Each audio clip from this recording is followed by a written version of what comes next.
Hey everyone, it's Pixcalibur123, and we're going to be starting a new quest.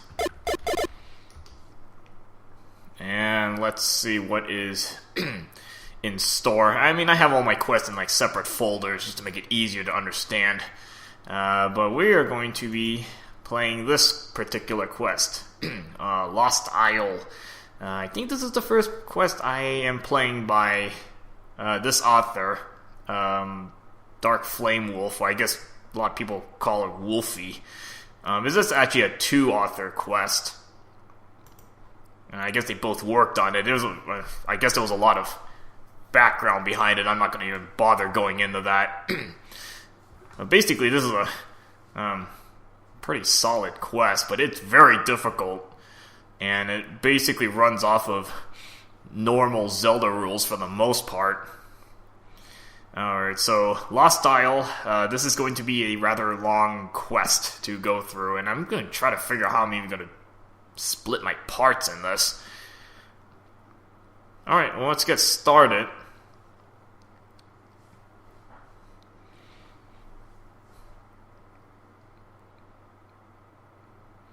Yeah, this quest is, again, Dark Flame Wolf's quests tend to be rather difficult. There's another one of her quests I'm going to be doing later on. Probably just as difficult.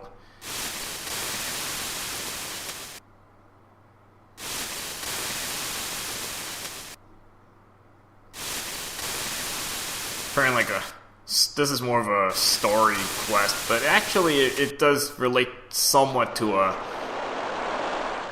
another Zelda game. The Zelda console game that I'll mention later on, if I remember to do that. Right now it's kind of looking like Link's Awakening, but that's not what I'm referring to. I guess you'll see as the game progresses.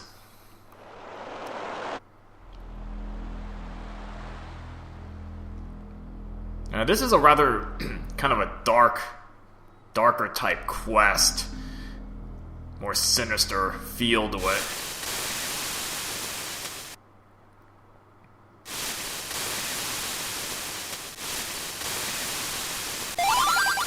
And here they actually have them talk.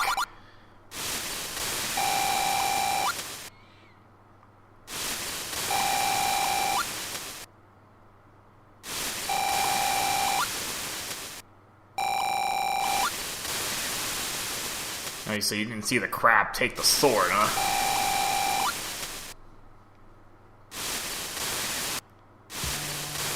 Okay, we are gonna get started. Alright, so basic info. Let's see, this is... You got magic bar. Your rupees are in arrows, as you can see. And then if you look on the map, those kind of colored squares are like all the important points you're gonna go to. And if you go to your inventory, this is almost just like the regular NES-style inventory screen. And there's some letters at the top there, like what, Greek letters or something. Actually, Triforce pieces in this game, you'll see they are not required, but you probably will want to get them, and you'll see why. Alright, so first thing, this is 4-direction movement, so I gotta get used to that, because some of the other quests I've been playing were 8-direction.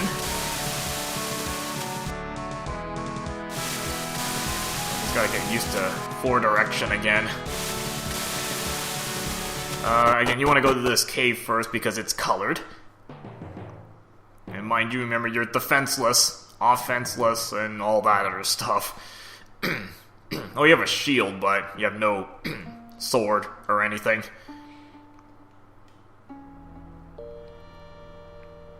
If you go up here, here's where your sword is.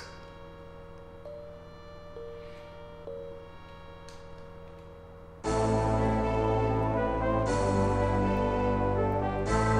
to make a big deal out of getting big items, look at the music you just heard there.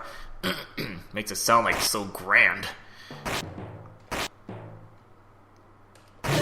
Okay, at least you get Slash in this quest. Imagine if you didn't. Oh man, how much more difficult would this quest get, huh?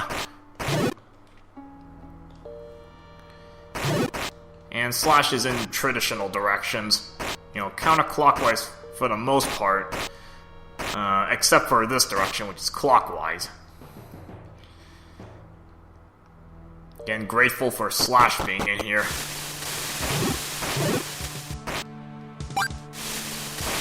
Yeah, so those arrows you get, that's your not only your currency, but your weapons, basically. Your standard bow and arrow.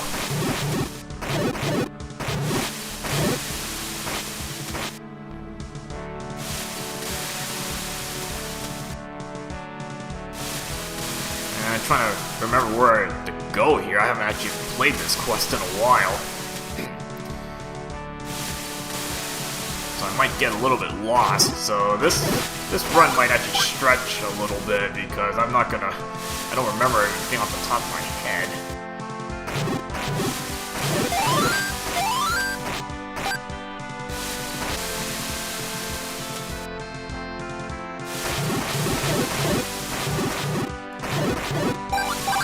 Well, might as well pick up as many arrows as possible. Again, that's your currency and ammo.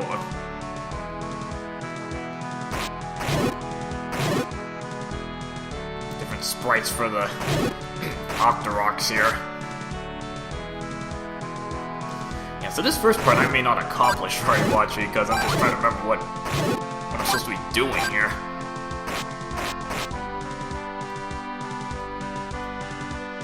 Luckily, this does play in 2.5, ZC 2.5, because the kind of dodging mechanics are a bit different if you play like a 192 or a 210 quest.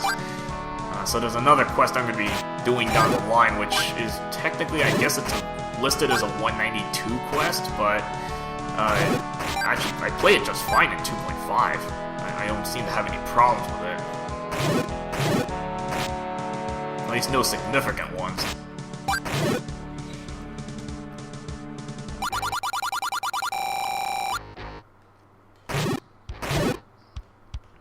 Yeah, so this is kind of the main town you're going to be going into.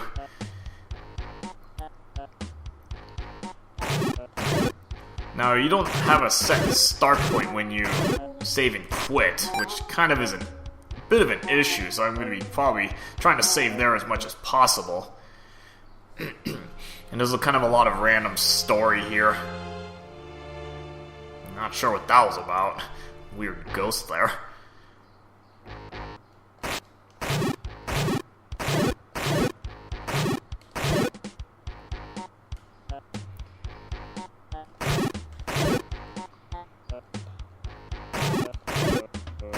Weird stone here, we can't do anything for a while.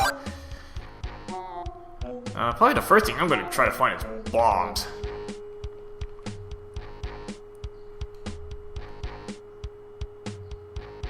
I don't remember if you can blow that door open or not.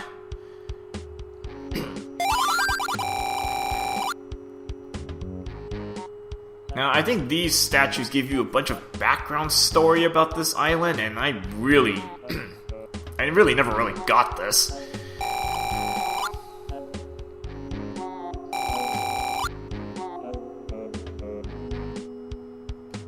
I mean, I'd have to ask the creators on this. I'm not sure what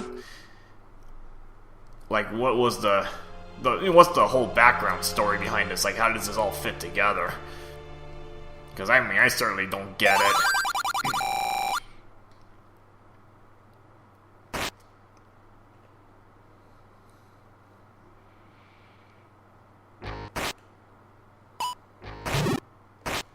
Alright, so I think this is your blue Moblin. So again, I'm going to try to get some bombs. It was a graveyard, I suppose. Nothing different there, huh?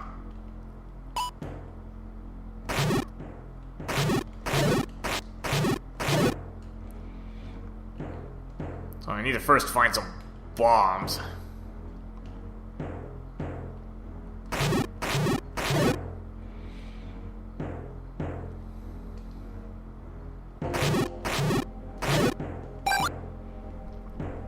don't need arrows at this point, because I don't even think I can use any arrows yet. Okay,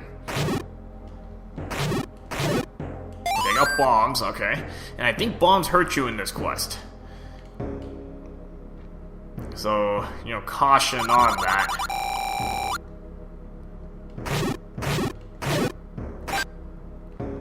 The good thing is, again, the big advantage with Slash is that I can do edge spamming. Which you can see me do that quite a bit in this quest. Anything to make rooms easier to go through. Some of these rooms could be just a pain in the butt otherwise.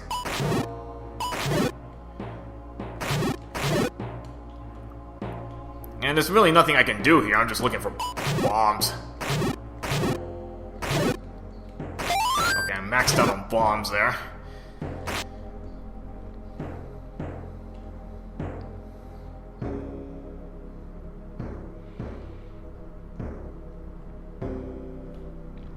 I think you can get some bomb upgrades, but I think 8 is the limit at this point.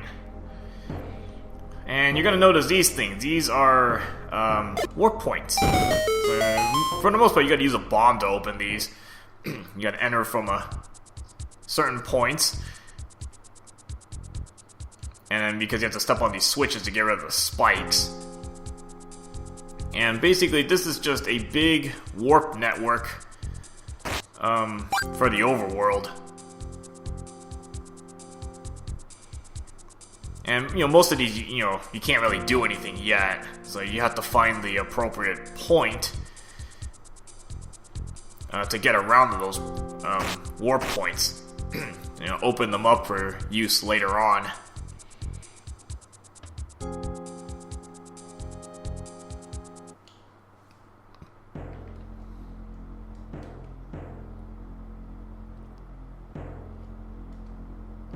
Now the map grids here are a little weird.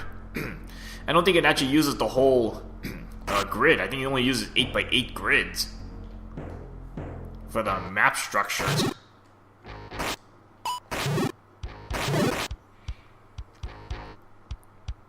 Instead of the whole, 8 rows and 16 columns or whatever, however many it is.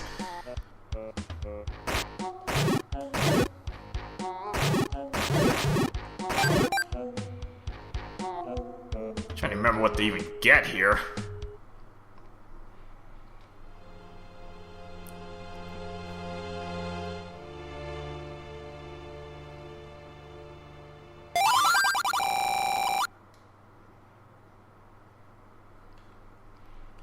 Again, I'm not really sure what all this is. Apparently a lot of dead people. I don't know what this looked like before.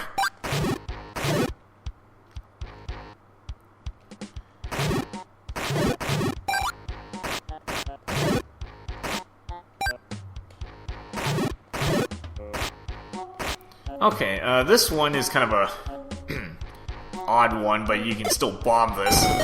Luckily, you only have to bomb this once.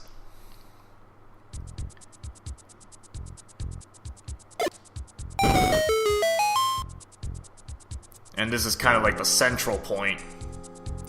Again, all the sides lead to various warp points. So, like, for example, I can get back to that graveyard really quickly. So this is a very convenient way to get around from A to B in a short amount of time. Rather than walking around the whole overworld.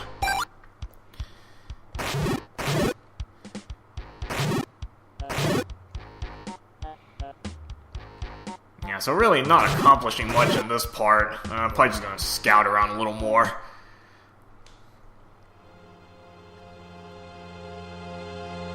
I know there's some stuff I can find around here.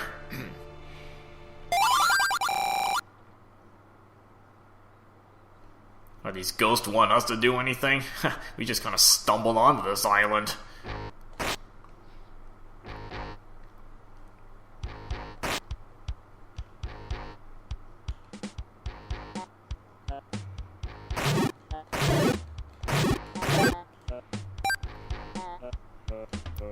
Alright, I don't want to do too much right now. Just kind of a slower part, really not accomplishing anything. I'm used to, like, you know, grinding for, say, like, get the blue ring or something. Used to doing that, but you're really not accomplishing much of anything. So just kind of grinding for some, at least get some arrows, because that's gonna be a big weapon you're gonna use later on. Alright, so this first part really not accomplishing too much. Probably gonna take a break at this point, and the next part we'll start actually trying to find some stuff, and we'll go from there. Alright, see you guys later.